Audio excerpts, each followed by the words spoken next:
On September 24th, firefighter Louis Caccioli told People Weekly point blank, "We think there were bombs set in the building."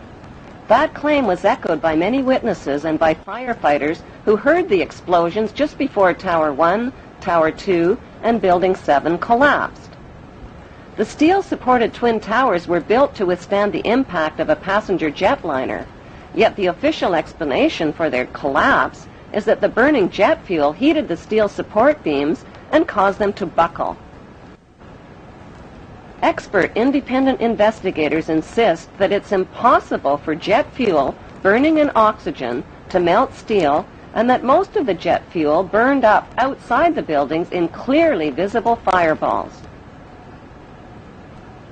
After the crashes, the white smoke turned black, indicating cooling temperatures, not rising temperatures as reported. Why did a company called Controlled Demolition quickly haul away, melt down, and dispose of 499,850 pieces of structural steel that could have proved the temperature the steel had reached and the use of explosives? Why did Tower 2 that was hit last fall first, 53 minutes after being struck, whereas Tower 1 fell 1 hour and 28 minutes after being struck? An even bigger mystery is why Building 7, owned by Larry Silverstein, collapsed much later on in the afternoon, even though it had never even been hit. If these 3 World Trade Center buildings were rigged with explosives, when could the explosives have been installed, and who controlled access to the buildings? The 30-year-old World Trade Center has always been publicly owned and managed by the New York, New Jersey Port Authority. That is, until a Jewish businessman named Louis Eisenberg became the chairman. Eisenberg is an active leader in Jewish Zionist organizations. He personally oversaw negotiations that put the publicly owned World Trade Center into private hands. Those private hands belonged to 2 Jewish pro-Zionist billionaires named Larry Silverstein and Frank Lowy, even though their bid was lower than other bids. Lowy served as a commando in the Israeli army, and Silverstein just happens to be the former chairman of the United Jewish Israel Appeal. With Eisenberg's help, they landed the 99-year lease worth $8 billion for half price at $3.5 billion.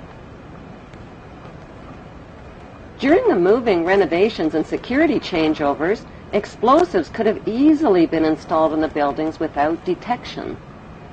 George W.'s brother, Marvin Bush, was not only the director of the World Trade Center's electronic security company, he was also the director of the World Trade Center's casualty insurance company called Houston Casualty. That company terminated their insurance coverage for the World Trade Center before 9/11, right in the nick of time.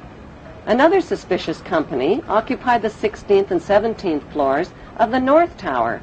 That company, called Zim Israeli American Shipping, suddenly broke their lease, paid a $50,000 penalty, and moved out of the World Trade Center only weeks before 9/11. Zim Israeli American Shipping is owned by Zim Israel Navigation, which just happens to be owned by the government of Israel. If the new owners, Silverstein and Lowy, knew about the 9/11 attacks in advance, why did they buy a 99-year lease to the doomed buildings? Because they could do the simple math.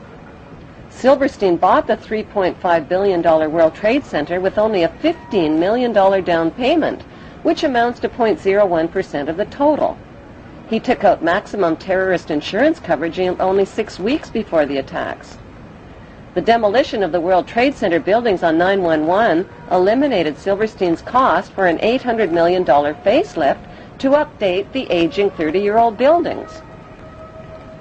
As soon as the spanking new World Trade Center is finally built and expanded to over 11 million square feet of rental space, Silverstein stands to pocket billions of dollars per month. In the meantime, U.S. taxpayers are covering Silverstein's so-called losses. Then there's the big payouts from insurance policies with mega-terrorism insurance, which Silverstein took out just weeks before 9/11. Silverstein is demanding a 200% payout by claiming payouts for 2 separate 9/11 attacks instead of one. Silverstein's insurance companies, called Swiss Re and Munich Re, are the same companies under investigation for advanced knowledge of 911 and for profiting from 911 on the stock market.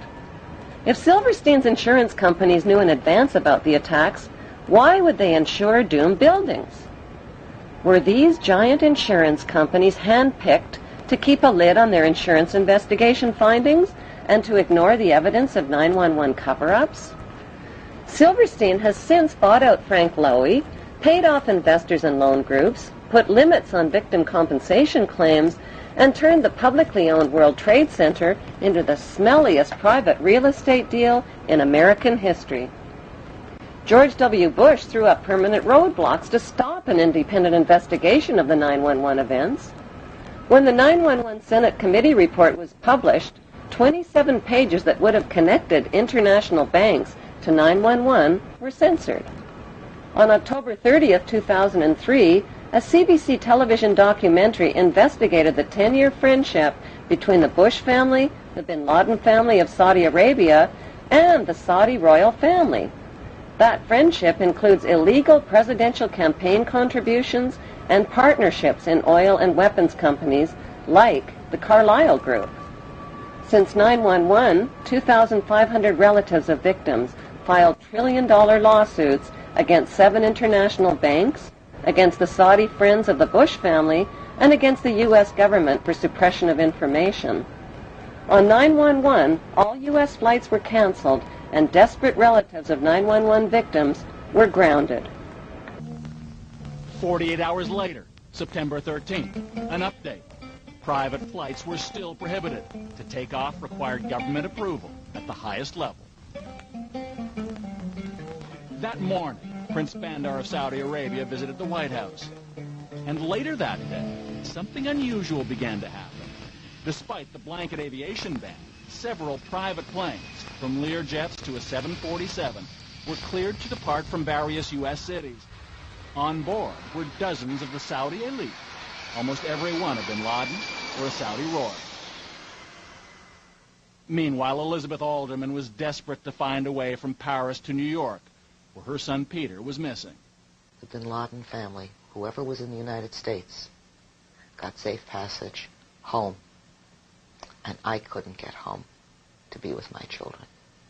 Other families couldn't get to New York, who lived far away, to even begin to look for their children. At this point, we didn't know who was alive or who was dead.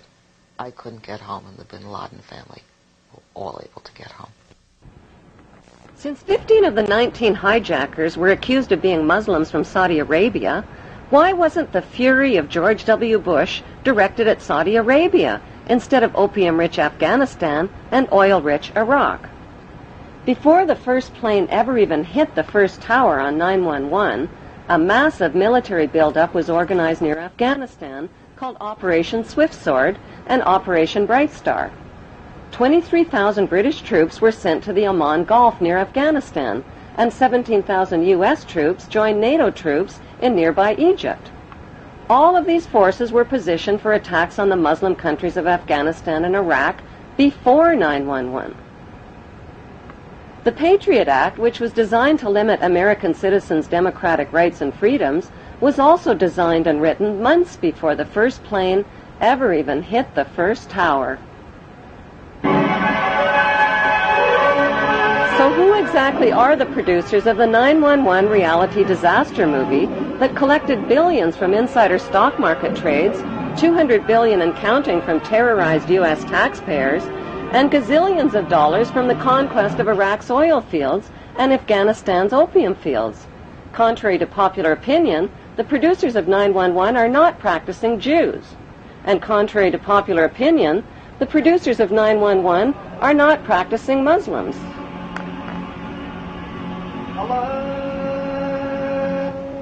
They are a secret network of international pirates who identify with no nation, no national flag, and no established religion. Their flag is the skull and crossbones, and their god, G-O-D, spells gold, oil, and drugs. It is important to understand the difference between the term Jews, Hebrews, and Zionists.